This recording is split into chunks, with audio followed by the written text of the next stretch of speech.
नमस्कार मैत्रिणींनो, माझ्या व्हिडिओमध्ये आपले स्वागत आहे. तर माझ्या सर्व मैत्रिणींना श्री स्वामी समर्थ. तर आज बघा मी असं चिवडा बनवू लागले आणि दुपारची वेळ आहे, खूप ऊन पण पडलं आणि चिवडा बनवायचा होता. म्हणलं आता आपले सगळे कामं वगैरे आवरले तर मग आपण चिवडा बनवून घेऊया. म्हणून चिवड्याची तयारी झालेली होती, सकाळीच तयारी करून ठेवली होती, पण आता बनवू लागले मी चिवडा. तर अगोदरच मी कांदा वगैरे कट केलेला होता, कांदा ते तळून घेतला, खोबरं वगैरे. आणि आता हे मुरमुरे जे आहे तर मुरमुरे भाजून घेते. मुरमुरे ते पण आपले असं टोपल्यामध्ये याच्यामध्ये घेतलं ना, आता आपल्याला मिक्स पण असं व्यवस्थित करता येतं. त्याच्यामुळे मी असं चिवडा करताना कधी असं पसरटच भांडं घेते, म्हणजे कारण की आपल्याला काय होतं, त्याच्यामध्ये मसाले वगैरे टाकले ना, मग ते पण व्यवस्थित असे मिक्स करता येतं. म्हणून त्याच्यामध्ये शेंगदाणे वगैरे मी अगोदरच तळून घेतलेले आहे आणि मुरमुरे त्याच्यामध्ये थोडेसे पिवळे करून मुरमुरे ॲड करायचे.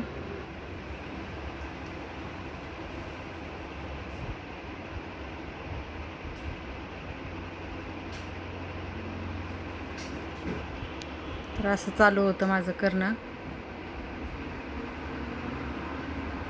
कसं असं घरामध्ये नेहमी पण आपण असा चिवडा जर बनवून ठेवला तर ऐन वेळेला कधी भूक लागते हे होतं. आणि उन्हाळ्या दिवसामध्ये काय होतं, आपल्याला खायला पण भाजी भाकर खायला पण थोडासा कंटाळा येतो.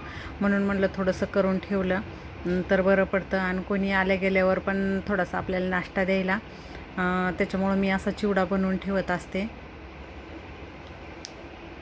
आणि मुलाला पण बाहेरगावी शिकायला असल्यामुळे त्यांना पण द्यायला कामं येतो.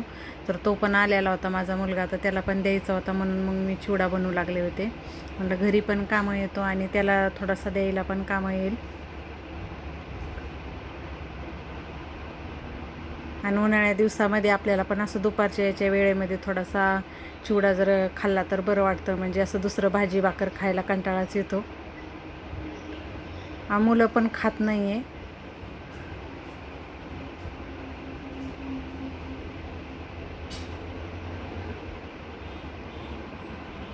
असं मोठं जर आपण पसर कशा टोपल्यात वगैरे घेतलं ना, तर मग असं हलवताना आपल्याला एकदम मिक्स करताना एकदम व्यवस्थित असं मिक्स करता येतं.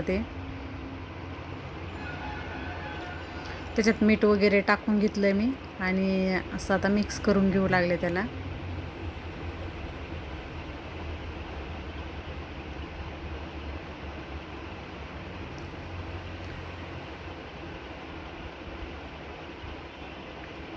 सगळ्या याच्यात लागला गेला पाहिजे असं. मसाला पण मी त्याच्यामध्ये तळूनच टाकलेला आहे,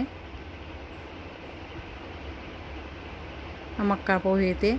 आणि हे म्हटलं आपण त्याच्यामध्ये नंतर शेव जे आहे तर नंतर टाकायची होती, म्हणून मग मी याला असंच ठेवलं पातेल्यामध्ये. म्हणलं आपण शेव आणल्यानंतर मग नंतर त्याच्यात शेव टाकता येईल. तोपर्यंत म्हणलं आता ऊन पण खूप आहे, तर आपण लस्सी बनवूया. तर लस्सी बनवू लागले मी आता.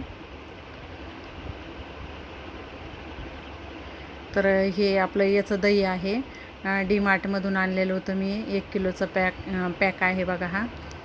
तर छान असतं दही, DMartमधलं दही पण खूप छान असतं आणि असं घट्ट पण दही असतं.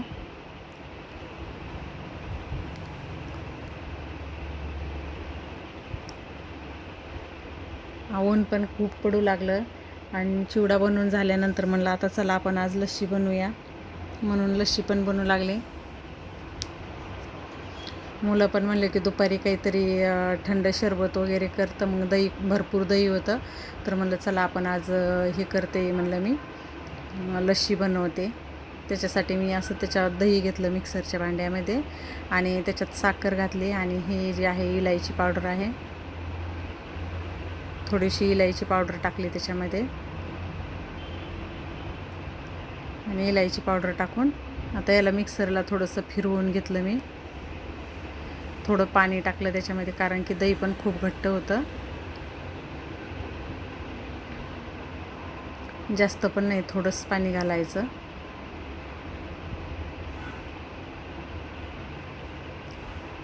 आणि मिक्सरला थोडंसं फिरवून घ्यायचं.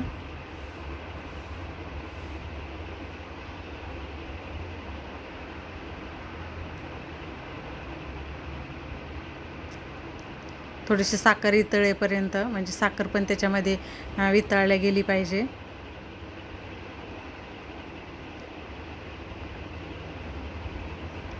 असं मिक्सरला फिरून घेतलं की म्हणजे असं छान हे होतं त्याला, असं वरती. हे बघा किती मस्त झालं. छान आपली लस्सी तयार झाली. इलायची पावडरमुळे त्याला आणखीनच चव येते. झाली बघा आपली लस्सी तयार. तर माझा आजचा व्हिडिओ तुम्हाला कसा वाटला ते मला कमेंटद्वारे कळवा. आणि जर का तुम्ही माझ्या चॅनलवरती नवीन असाल तर माझ्या चॅनलला सबस्क्राईब करा. आणि माझा तुम्ही पूर्ण व्हिडिओ बघितल्याबद्दल धन्यवाद.